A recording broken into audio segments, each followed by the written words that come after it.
नमस्कार, मी वैशाली स्वागत करत आहे तुमचं माझ्या मराठी ब्लॉग चॅनलमध्ये. सगळ्याजणी कशा आहे आशा करते मस्त असाल.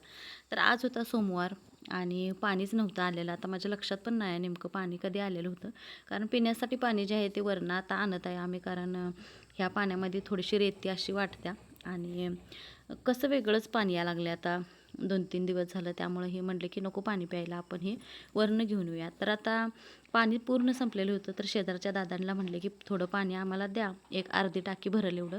तर कुठलं काय बघा, 3 टाक्या भरूपर्यंत ते म्हटले की एकदमच भरून घ्या, आता कधी पाणी येणार आहे काय माहिती. तर असं इथं आता तिन्हीच्या तिन्ही टाक्या ज्या आहेत त्या भरून घेतल्या, कारण बोरचं पाणी बघा ते अजून टेस्ट केलेलं नाही आहे. त्यामुळं द्यायला बरं पडते. टेस्ट केल्यानंतर पाणी आता जे ते आपापलं जे काही जपण्याचा प्रयत्न करतो. तर असो, इथं आता भांडी ठेवलेली होती बाहेर आणि मला जायचं होतं बाहेर. एक कार्यक्रम होता साखरपुड्याचा ह्यांच्या मित्राच्या मुलगीचा, तर तिकडं जायचं होतं आम्हाला आणि काम तर काय आज आवरलेलं नव्हतं.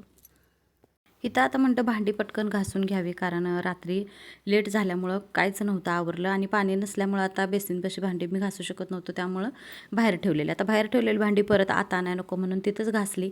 पाण्यामुळं पूर्ण भिजलेलं होतं, तर पूर्ण कपडे बदलून मी इथं जेवण करायला आलो. आणि बाहेर जायचं होतं म्हटलं आता हे येऊपर्यंत हे गेलेले होते शर्ट बदलायला, कारण काल जो शर्ट आणलेला होता तो त्यांना असा कसं तरीच दिसत पण होता आणि शेवटी आतनं टोचत होता त्यांना. त्यामुळं हे म्हटलं की मी बदलून घेऊन येतो. आता डीमार्टला बघा आपल्याकडं ते जे बिल असते ते ठेवल्यानंतर आपलं जे कपडे असू दे काय असू दे ते आपल्याला बदलून मिळते. तर हे येऊपर्यंत म्हटलं चला आता इथं कुकर लावून घ्यायचा, कारण पोरांना दोघंजणच जेवणार होती आणि चपात्या पण होत्या, भाजी होती. परत आता इथं आहे ना रात्रीची शिजवलेली डाळ आणि शेवग्याच्या शेंगा होत्या, तर ती आमटी करायची.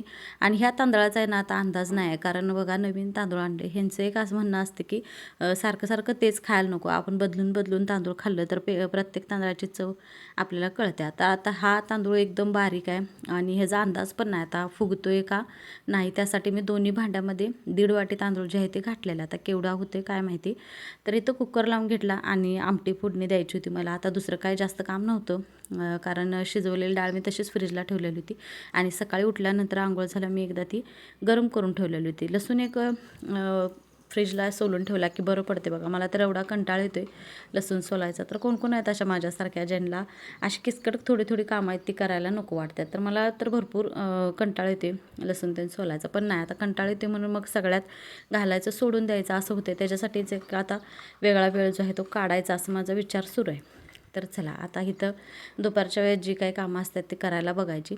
तर इथं सानू आणि श्री आलेलं होतं. तिचा चेहरा बघितल्यानंतर मला असं एकदम असं झालं की नेमकं झालं काय, कारण 3 वाजता तिचा पेपर होता आणि श्रीला सोडायला गेली. ते म्हटले की थांबतो, कारण 10 वाजता त्याची शाळा सुटणार होती. त्यामुळं तिथंच थोडा वेळ थांबली. तिचं जे काय काम होतं, काय नकाशे त्यांनी घ्यायचं होतं, कारण दुकानं तर लवकर उघडत नाहीत बघा. तर ते त्यांनी सगळं घेतले आणि हॉल तिकडे बघायचं होतं तिला आणि ते लवकर ओपन होत नव्हतं. त्यासाठी तिचा चेहरा जो आहे एवढा कंटाळल्यासारखा आणि नाराज झाल्यासारखं वाटत होता, कारण लवकर झालं नाही की असं होते बघा कामं. तर हॉल तिकीट जे आहे ते लवकर दिसत नव्हतं, त्यामुळं ती एवढी म्हणजे नर्वस झालेली होती. पण काय नाही, शेवटी झालं.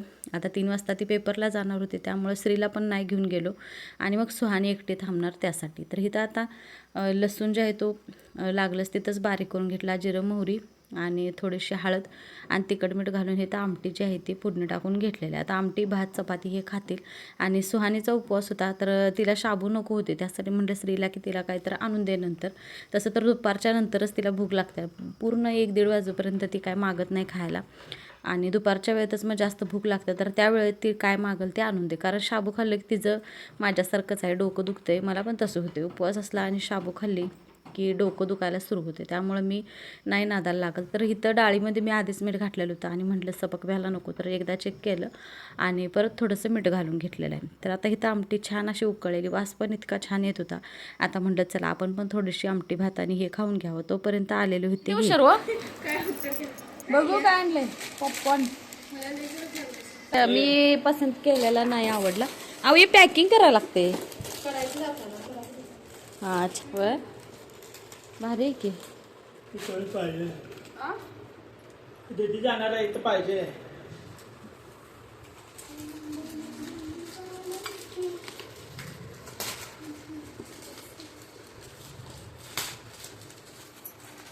तर स्त्री आहे ना 8वीला गेला तरी पण अजून त्याचं म्हणणं असते की मम्मी पप्पा कुठं चालले तर आपण पण त्यांच्या संग जावं आणि आम्हाला पण तसं होते की त्याला घेतल्याशिवाय जाऊ वाटत नाही पण आता करणार काय. सानू जाणार होती पेपरला तर सुहानीपाशी कोण ना कोण तर लागणार होतं. तसे तर काळू आहे पण तिच्याजवळ कोणतर पाहिजे त्यासाठी त्याला नाही घेतलं. आणि घर बघा एवढं सगळं आवरलेलं होतं आणि हे एक ते शर्ट घेऊन आल्यानंतर एवढा सगळा पसारा केला. पॅन्ट बदललेली तिथंच टाकली, दप्तरं तिथंच, तर सगळं तिथंच. आता म्हटलं चला आता आवरत बसायला नको कारण 12:30 वाजून गेलेले होते. आता म्हटलं 1चा कार्यक्रम होता. इथं आलो तर इथं आल्यावर बघा हे त्यांच्या मित्रांमध्ये गेले, बसले, बोलायला लागले. आता मला त्या माणसात बसून व्हिडिओ घेता येत नव्हता त्यासाठी मी लांब बसून असं व्हिडिओ करत होतं कारण ह्यांचं म्हणणं होतं की कर आपण कार्यक्रमला गेलो आहे तर दाखव. तर बघा हे इथं 5 नंबर हॉलला हा कार्यक्रम होता आमच्या घराच्या त्या साईडला तिकडंच येतो ही जी एरिया आहे ती.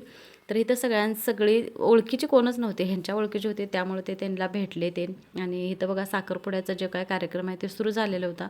आता म्हटलं चला आपण जे गिफ्ट आणलेलं होतं आम्ही दिलो, नवरी मुलगीला भेटलो. आणि बघा इथं वरण भात आणि मसाले भात जेवणामध्ये होतं. तर छान होतं जेवण, बटाटे भाजी, मट्टा होता. आता उन्हाळ्यात असंच असते बघा जेवण, पुरी भाजी, पापड आणि लोणचं हे सगळं असं असते. तर आता इथं आल्यानंतर आम्ही लागलंच आहे ना माळा म्हणजे इथं आंब्याच्या झाडाच्या तिकडे गेलेलो होतं कारण आंबं काढून आणायचं होतं. आणि हे कसं काय म्हटले काय माहिती चल जाव्या. तर आलो गाडीवरनं उतरल्या माझ्या अशा डोक्यात आलं की आज आंबं घेऊन येऊया आणि लोणचं मला करायचं आहे. सानू पण इतके दिवस झालं मागा लागल्या त्यामुळं आम्ही इथं आलेलो होतो. स्वस्त मडी गेटाच्या तिथं स्वस्त आहे. 14 नाही ना तिथं.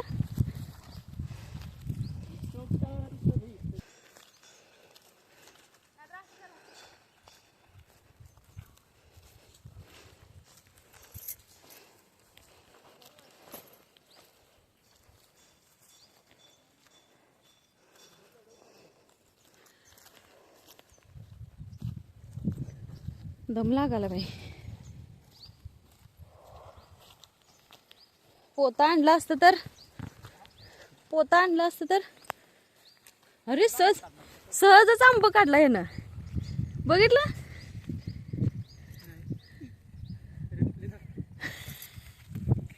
असे तू का बारकी आहे तिकडे आंबा काढायला आलेस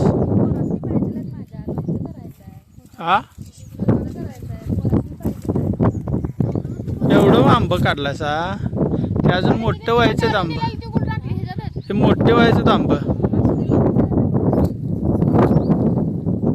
हा.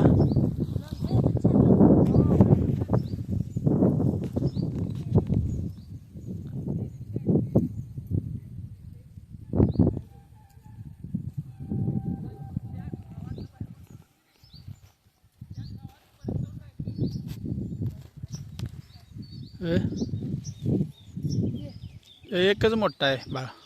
दोन आहेत हा मीला काढून दिलेलं ते सगळ्यात मोठं. सगळ्या अंगा उडून चिक उडला का नाही त्याचं चिकाचं हे होते लागते. लागलेला पोटाला माझ्या तर इथं लागलेला बरोबर बरोबर.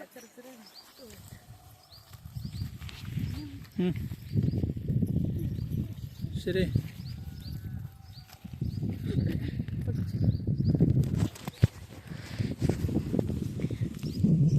गावात ना आलेलं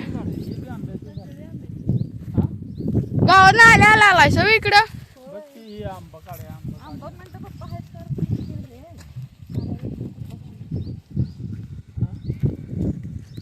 भरले आंब कसली डेंजर वर तर एवढे हे लागले की नाही लय भारी म्हणजे घडघड आहेत पूर्ण सगळं. इकडे फिरायला छान वाटते का नाही. सोड गाडी सोड फिरायला क्लास. लागला. मी आंबा बघा किती आणि काढले कुठं? होते त्या आंब्याची ये, पिशवी काय कुठे होत ठेवली. आंब कोणतर न्यायचं केवढे मला पिशवी भरल्या. थांबवू नको ये वर हे उठ बंद.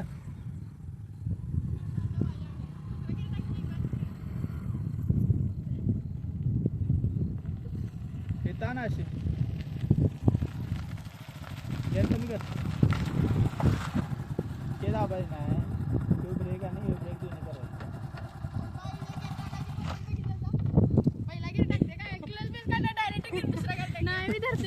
क्लच धरायचा, क्लच धरूनच टाकायचा का. पॅन्ट तुला कट कर म्हणले त्याच्यातनं पडणार माणसं. कुणाची आवड तिची होती ती दिली पण मी शिवून सर. पोरींला पण ही अशी गाडी यायला पाहिजे ना. हा पोरांसारख्या गाड्या यायला पाहिजेत पोरीसनी तर. कशाला अडचणीत अडचणीत त्यांना बरं आहे, शिकलेलं बरं आहे. चालू केली स्कूटी शिका आणि अशी जी माणसांची गाडी असते ती पण गाडी शिकून ठेवा. अडचणीला उपयोगी पडते. कुठं तर काय तर वेळ आली तर करता. हा तेच की वेळ प्रसंगी पाहिजे आपल्याला यायला पाहिजे गाडी. आता सोहाने हळूहळू म्हणत 10 किलोमीटर पूर्ण येऊ शकते. तिकडं फिरून आली. नाही ह्याच्यात ना ही हा. गाडी घेऊन हा येऊ म्हणजे ही जी जरी गेली एकटी तरी येऊ शकते. दमली एक फेरी मार. ती ही चालवून नंतर